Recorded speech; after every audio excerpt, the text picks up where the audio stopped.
Hello again and welcome back to English Today. This is DVD 12 and the fourth DVD in your lower intermediate level. And in this DVD, we'll begin with another 2 episodes of our story, That's Life, followed by our special TV programs, which include 2 interesting discussions, one about the City of London and the other about migration.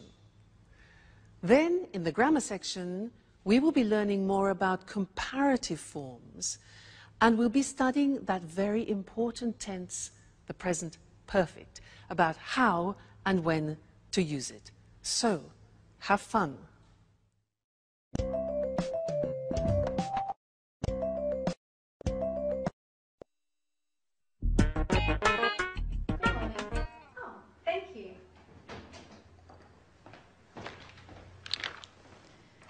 There's a telegram for you. Oh, for me? Mm-hmm. I wonder who it's from. Oh, it's from Italy.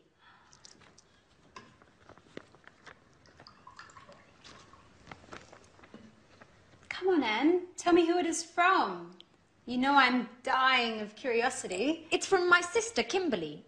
She says she's coming to visit me. And, well, she's arriving on Thursday. Today's Thursday. Oh, my God. It is.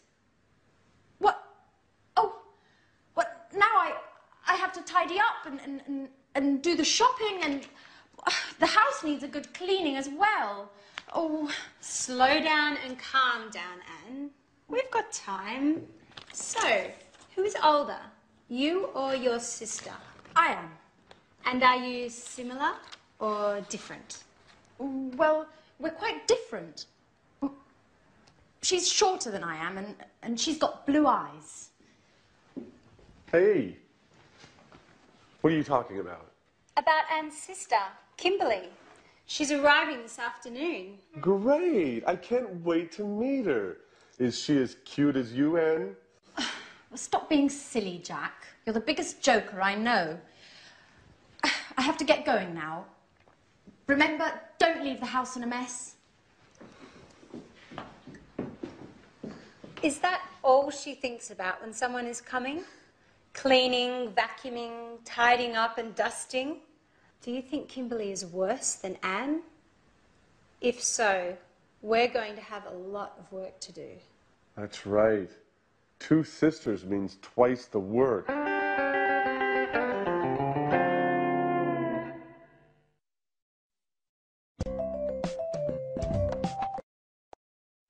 Hello again and welcome back for another English lesson on your live TV program. Now, in that episode which you just saw, we learned that Anne has a sister called Kimberly, and that Anne is older than Kimberly, and Kimberly is shorter than Anne.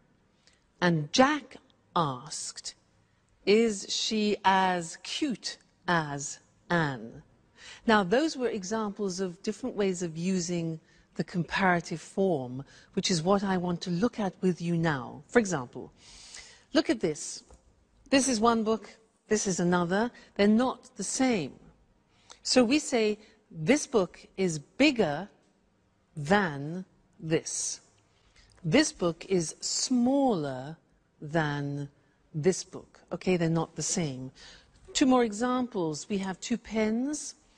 This costs €20, this costs €7. So when we compare them, we can say this pen is more expensive than this pen, and this pen is less expensive than this pen, or this pen is cheaper. Remember adjectives with 1 syllable, cheaper than, but less expensive because it has a 3-syllable adjective. Now, the next thing is what happens when objects are the same. For example, look at this. Mr. Elephant. And look at this. Another Mr. Elephant. 2 elephants. These are exactly the same. So, when we compare them, we say, this elephant is as big as this elephant. So we say as plus the adjective and then as again, as big as. This elephant is as heavy as this elephant. So when two things are being compared and they're the same, we use as. So we'll look at the screen now and we'll see that in the written form. Okay, so we said at the beginning, when something is bigger, larger, we say more than. So London, for example, is more expensive than Paris. And when two things are the same size, like our elephants, we use as. So London is as expensive as New York. So these are comparatives of equality. And then the other example was when one thing is smaller than the other. So Paris is less than London, less expensive than. Paris is less expensive than London. All right? So 3 different ways of using the comparatives. And you'll find that very useful when you're having conversations with your friends. So remember, when they're the same, he is as big as he. The 2 elephants. Great. So enjoy your learning, and I'll see you again very soon. Bye.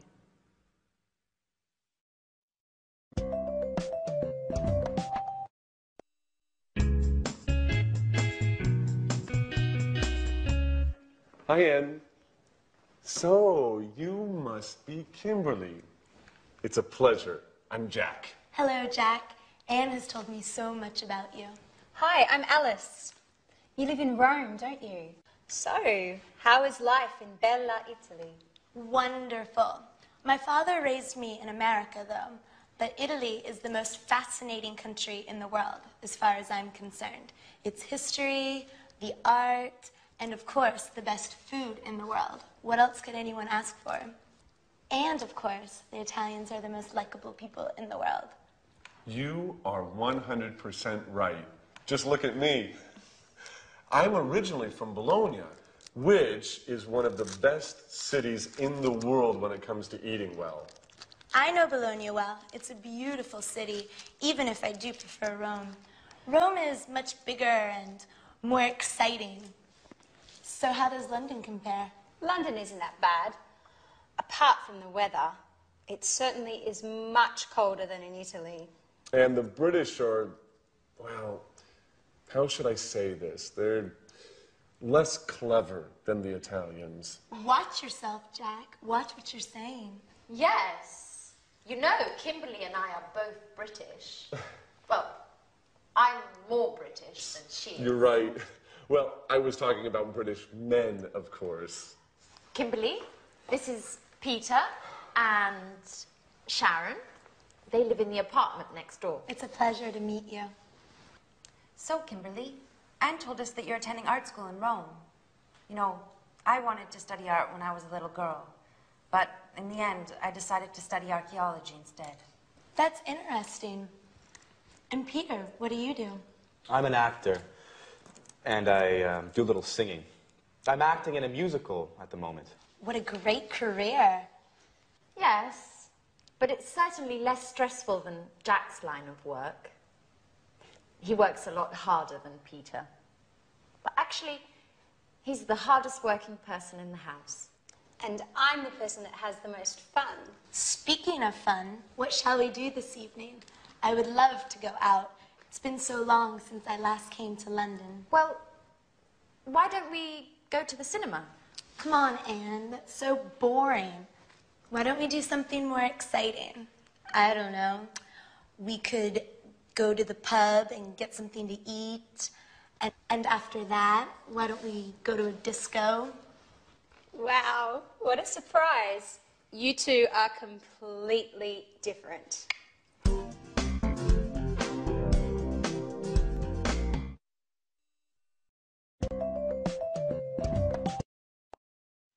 Hello again and welcome back. did you hear what Jack said? He said the British are less clever than the Italians. Well, I'm not sure I agree with that. But anyway, I want to do some revision of the comparatives and the superlatives with you. Now, do you remember that in order to formulate the comparative and superlative, you have to look closely at the adjective?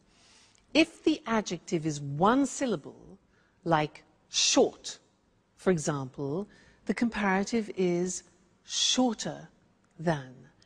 But if the adjective is three syllables or more, like beautiful or expensive, we say more expensive than.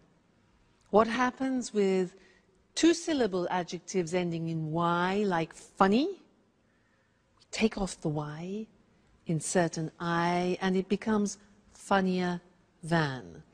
All right, so are you ready to try? I will give you an adjective, and you must tell me the comparative. Okay? So, cold.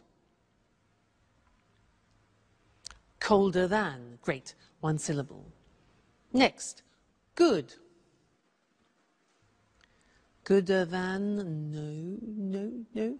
An exception. Good. Better. Do you remember those exceptions? Very important. Don't forget, good is an exception. Good, better than. Next, likable. Yeah, likable, more likable than. Great. Dirty. Very good. Dirtier than. Bad. Yes, worse. Remember, it's an exception. Bad, worse than. Very good. Next one. Far. It's another exception. Farther than. Okay. Hard. Harder than. One syllable. Difficult. More difficult than. Great. Now, superlatives. I'm going to give you an adjective and you give me the superlative. So, tasty. It's the tastiest. Okay, the tastiest. Remember, with the superlative, you put the in front of it. Next one. Beautiful. Three syllables. The. Yeah. The most beautiful. Great. Next one, good. The best. Wonderful. Yes, it's an exception. Great. The best. Next one, high. The highest. Great. Noisy. The noisiest. Bad. The worst. Very, very good. And one more, large. The largest.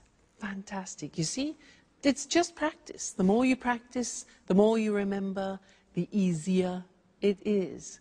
Great. Well, congratulations, and I'll see you again for some more grammar in the next lesson. Bye.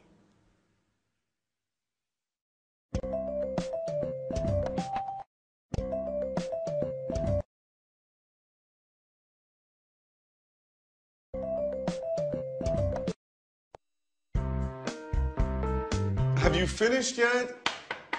Alice! No, Jack, I haven't finished my shower. Could you ask Anne to come in here, please? She's just left. Come on, I'm pleading with you. Alice, I'm late. Okay, I've finished.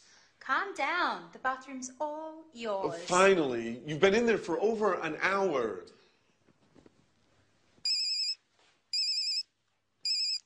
Yes?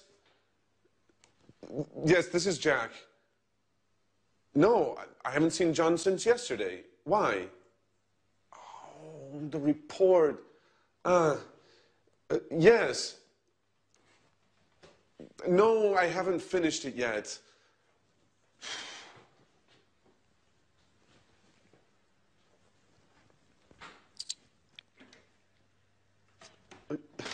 Yes, I know it's important. Anyway, I've already started writing it. Yes, I'll send it to you as soon as it's finished. Excuse me? Listen, I'll call you later. Okay.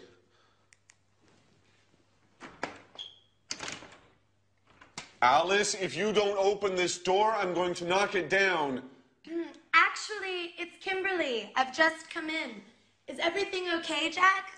Yes. No. I've been waiting to use the bathroom for over an hour. I must get to the office. Okay, Jack. It's all yours. I'll use the bathroom later. Thanks, Kimberly. That's very kind of you. Sorry.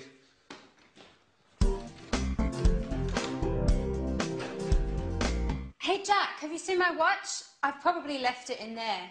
Oh. Here you go. Have you forgotten anything else? Ooh, we're rather nervous today, aren't we? Bye. I have to get going. Hey, Jack, wait! Jack, your mobile! Oh, he's already gone. So, what are you doing today, Kimberly? Have you ever been to Portobello Market? No, I've never been there. Would you like to come along and browse around the stands? Oh, yes. It's been months since I last visited a flea market.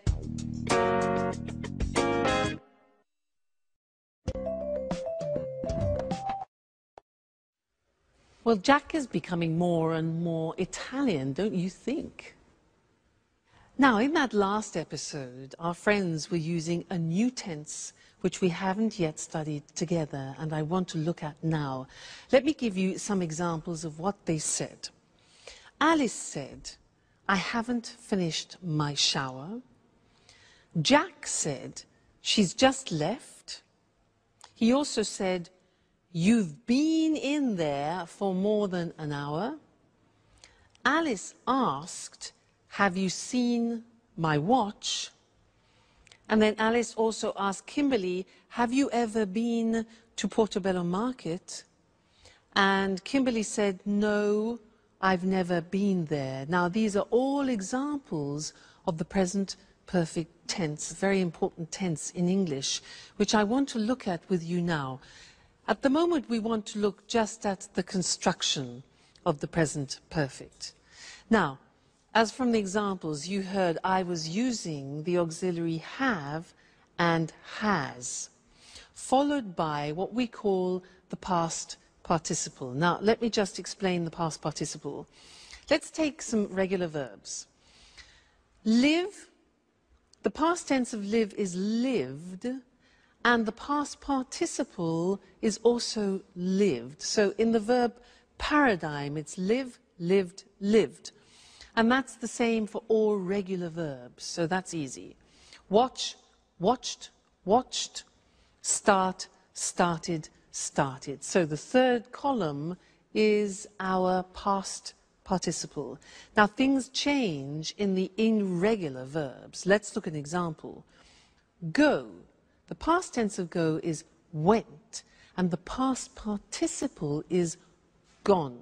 Go, went, gone. You see it changes.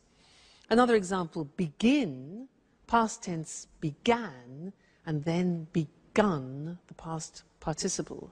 Fly, flew, flown, past participle. Now here, like the past tense, you have to memorize them by heart. That's the only way. So in the verb paradigm, you need the third column in order to construct the present perfect tense. Let's look at some positive sentences. I've paid. Now, we contract I have into I've, as we always do in English. I've paid. Pay, paid, paid. You've forgotten. You have forgotten. Forget, forgot, forgotten. She's left. She has left. Be careful, because you see the abbreviation is she's. It's not the verb is, it's has. She's left. Leave, left, left. Okay? He's arrived. It's finished, contraction always. We've won, win, won, won. You've understood, understand, understood, understood, and they've changed. Negative form is easy. The auxiliary goes into the negative haven't or hasn't. Look at the examples. I haven't found it. And he hasn't seen it. See, saw, seen, past participle, okay? Question form, you invert the auxiliary, the subject, as always. So, have you eaten? Eat, ate, eaten. And has she moved? Okay, so these are the examples of how you formulate the present perfect. Now, in the next lesson, we're going to look at when we use the present perfect, which is a little bit more tricky. But now let's go back and see what's happening to our friends. Jack arrives home and he's very tired. Let's go and join them. Bye.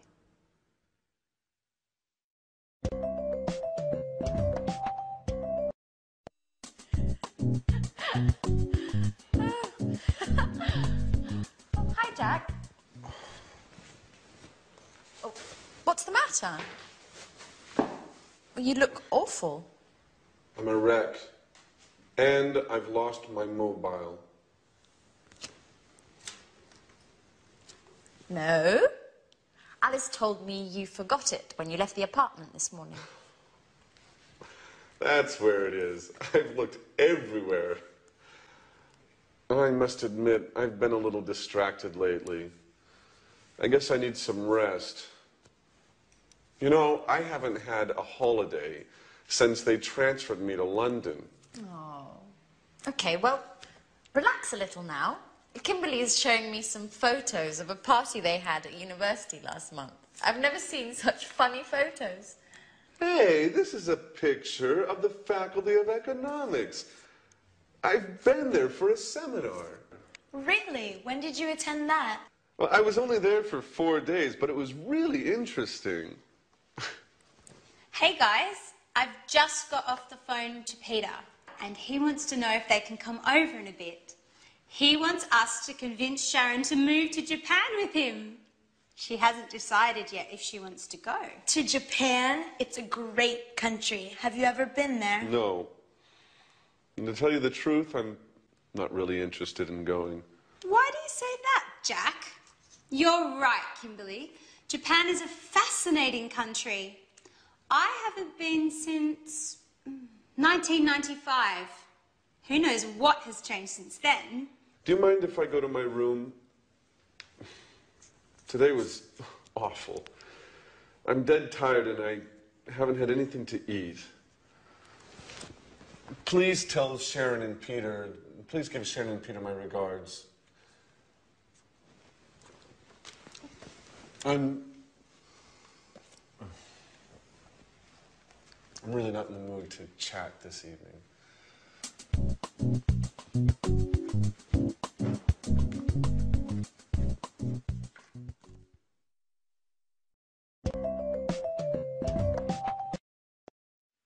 Jack, I haven't had anything to eat yet.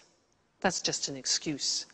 But it's interesting for us because he used the present perfect with yet. I haven't had anything to eat yet. And in this lesson, I want to help you understand when we use the present perfect. Okay? Now, remember when we studied the past tense, I gave you an acronym, this, oil, way, on, in, last, when, ago, yesterday, because we use the simple past with definite time in the past. Well, I have another acronym for you to help you with the present perfect. And here it is. Genie. Now, these represent time words which are indefinite. They describe indefinite time. So can you guess what they are? J. J is just. I have just seen him means like 2 seconds ago, just now, recently. Just. This one here. England? used in questions, it's ever. Okay, so have you ever been to England? Ever means sometime in your life. All right, so ever. Next one, A. I've already seen it. Already means something that you have done. It's something that is finished in the past. I've already seen it. Okay? This one here is the opposite of this. Ever. Never. Good. I have never been to England.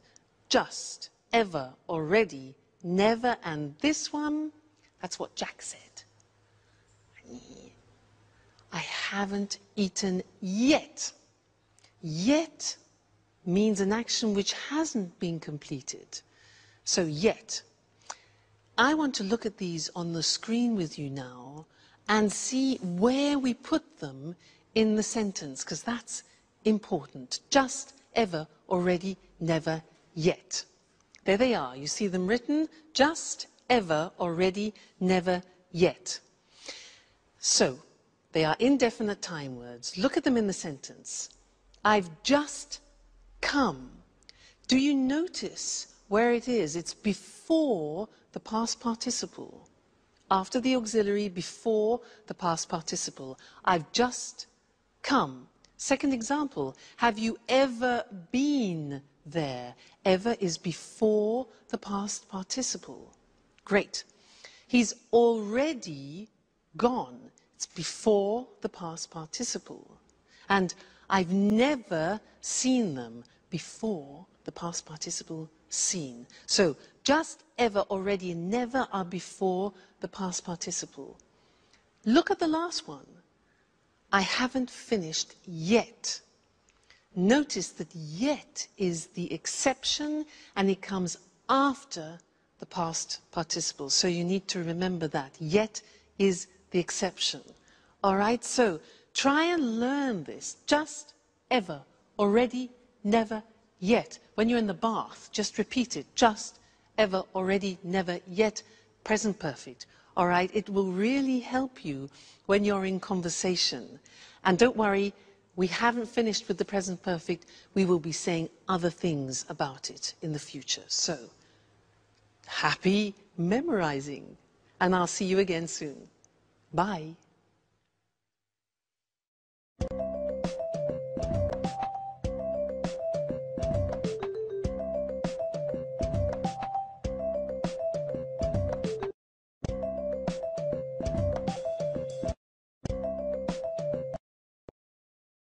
Hello, and welcome to this week's edition of Let's Talk, the discussion program with our commentators, Tom and Marie. Good evening, everyone. Good evening. Oh, Tom, you went to London last week, didn't you? You told me you had a meeting with an important businessman. Yes, I did. I interviewed the chief executive of a major UK financial group. He works in the city. So, you visited the heart of international high finance. Interesting. Yes, it was interesting, actually. You know, the city is very small, but very important in the world of finance. I mean, did you know that the City of London, that's its full name, is just 1 square mile, or 2.6 kilometers, and that only 7,000 people live there? Really? So few people? Yes, only 7,000 people live there, but more than 320,000 people a day commute into the city to work there. Wow, 1/3 of a million commuters every day. Can we explain to our viewers just why this part of London is so important? Of course. The city is a global financial centre with hundreds of banks, financial exchanges, insurance companies and investment companies. You know, there are more than 500 companies in the city. That's right. And it also has several important commodity markets. The city's the place to buy commodities such as oil, gold and silver.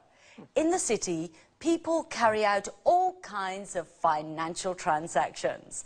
They borrow money, save money, invest money, buy and sell commodities, buy and sell insurance for all kinds of things, from oil tankers to skyscrapers. Exactly, Marie.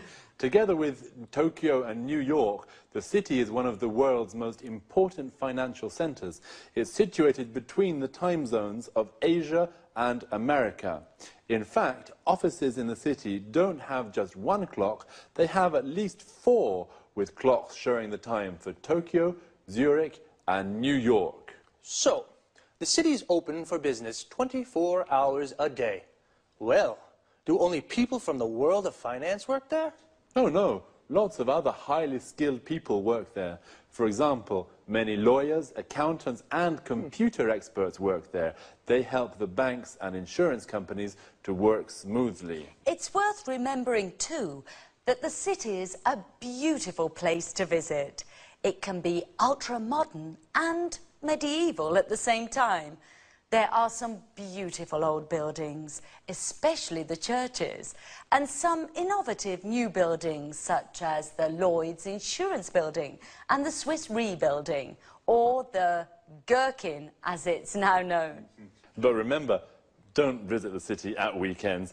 There's nobody there, and most of the shops and pubs are closed. Ah, thank you for that tip. Well, the city is the financial heart of the UK, and perhaps of Europe. But it is also an interesting place to visit with many interesting buildings. Thanks to our commentators. Goodbye. Goodbye. Goodbye, everyone, and see you again soon for our next interesting appointment with Let's Talk. So, the City of London is the financial heart of the UK, the heart of international high finance. We say a thing or a place is the heart of something, we mean it is the center. Well, the City of London is very important. 320,000 people commute every day to work there. To commute means to travel regularly from work to home to work. Usually, the distance is quite far. A person who does this is called a commuter. The city is important because it's full of financial institutions. For example, insurance companies. These are companies that insure people or property. This means they guarantee against loss or damage. Now, most people have car insurance. You pay your car insurance every year, and if you have an accident, your insurance company pays for the damages. Hopefully. Going back to the city, there are investment companies, companies that buy shares of other companies to make a profit. And there are several commodity markets. Several is more than 2, but not many. A commodity is a product that you can buy and sell in large quantities. Coffee, oil, gold are all commodities. The place where you buy and sell commodities is called a commodity market. And of course, there are lots of banks in the city. A bank is an institution that carries out financial transactions. To carry out means to do. Financial transactions are the things you do with money. Some examples are, you can borrow money. To borrow means to take and then to give back later. You can save money. To save means to keep secure. The bank keeps the money for you. You can invest money. To invest means to buy something or put your money into a company to have a financial return. People invest money to make more money. See you again soon.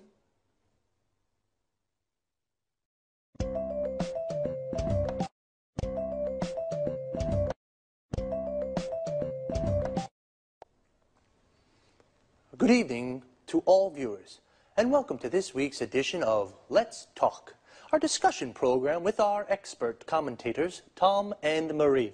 Good evening, Eric. Good evening. Well, according to the data from the latest European Conference on Migration, the number of migrants arriving in Europe has increased enormously over the last 5 years. EU politicians are divided on this issue. Some of them believe that migration is a bad thing and causes lots of problems.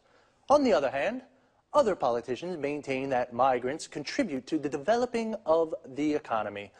Could I ask what you think about these issues? Well, in my opinion, migrants don't help our economy. On the contrary, they take jobs from local people and push down pay rates for both unskilled and skilled workers.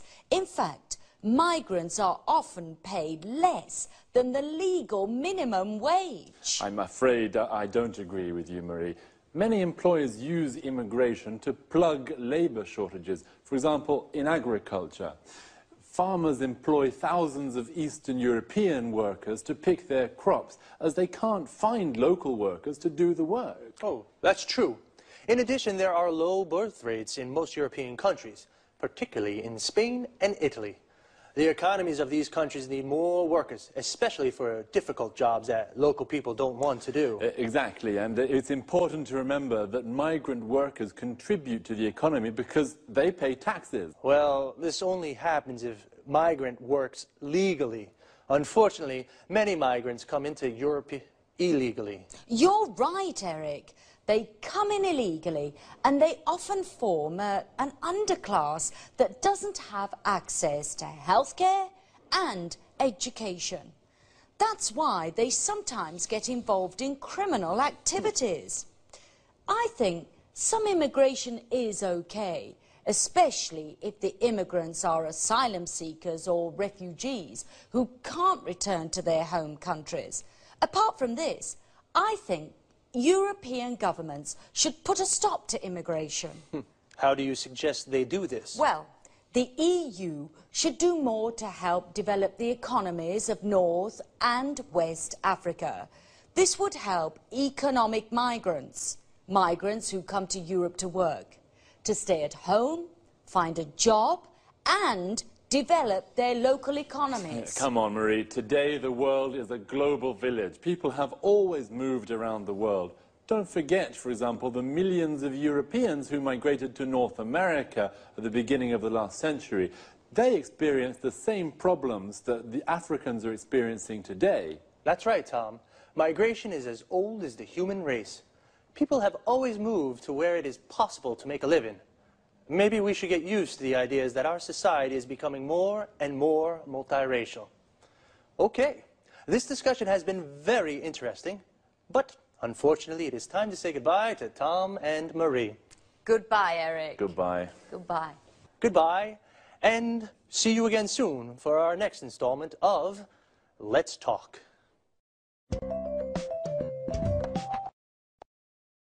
First of all, let's look at the difference between migration and immigration. Migration is the movement of people from one country to another. A migrant is a traveler who moves from one country to another. There are two kinds of migrants: economic migrants, who come from poor countries and look for work in Europe, and asylum seekers and refugees, people who must leave their home country because their lives are in danger there. Immigration is the migration of people into a country to live there. So, an immigrant is a person who goes to a foreign country to live there. Data shows that the number of migrants coming to Europe is increasing. Data is another word for information, usually numbers. Well, there are divided opinions in the EU. The EU stands for the European Union. Some EU politicians think it's a good thing because migrants contribute to the development of European economies. This means they help the economy to grow. How do they contribute? They pay taxes. Tax is the money we pay from our salaries to the government.